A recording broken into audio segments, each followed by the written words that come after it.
La maison de santé pluriprofessionnelle à Prat-Bon-Repos est issue d'un premier travail exploratoire qui a été porté à partir de 2016 par le pays Couserans et notamment par un outil qui s'appelle la plateforme Emploi Formation Compétences. Éric Torrent, qui était chargé de mission de cette plateforme, a rencontré les entreprises du BTP du Couserans, ainsi que les professionnels et acteurs de la filière, notamment la CAPEB, la FFBTP, la Chambre des métiers de l'artisanat de l'Ariège. Et ensemble, ils ont pu vraiment faire cet état des lieux, les entreprises aujourd'hui locales, où elles en sont, qu'elles ont besoin.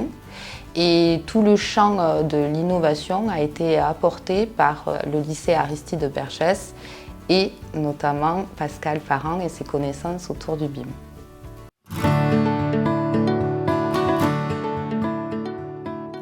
Alors pour accompagner ce projet expérimental, il fallait tout d'abord essayer de sensibiliser les artisans à ces nouvelles manières de construire, que ce soit d'un point de vue technique, le BIM, mais aussi dans la philosophie de ce que peut être un chantier ou ses matériaux.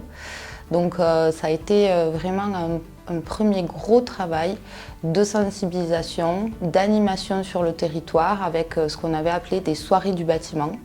Ces événements, ils ont permis de mettre en lumière chaque fois un acteur qui apportait une compétence, une connaissance autour du bâtiment. Et c'était aussi des temps d'échange, de convivialité pour les artisans.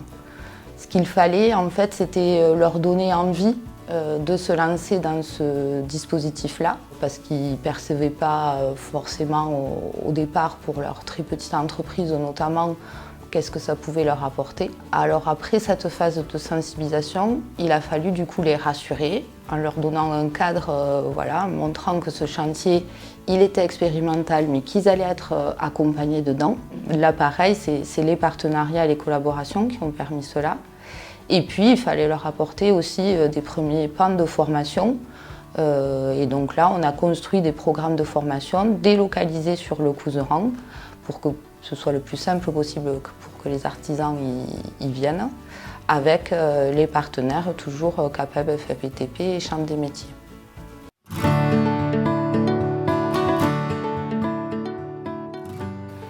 Autour de ce projet, donc, il y avait déjà des partenaires de mobiliser et on a pu facilement amener les gens à travailler sur ce chantier expérimental, notamment parce qu'en 2018, on a candidaté au BIM d'or et on a été récompensé par un BIM d'argent dans la catégorie coup de cœur.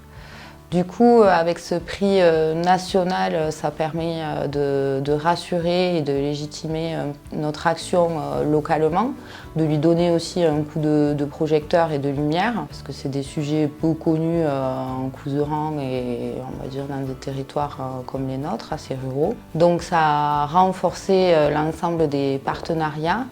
On a aussi travaillé avec la région sur leur dispositif NoWatt. Et donc là aussi, on a eu une subvention au travers de cet appel à projet qui a permis de continuer à rassurer les acteurs avec qui on travaillait.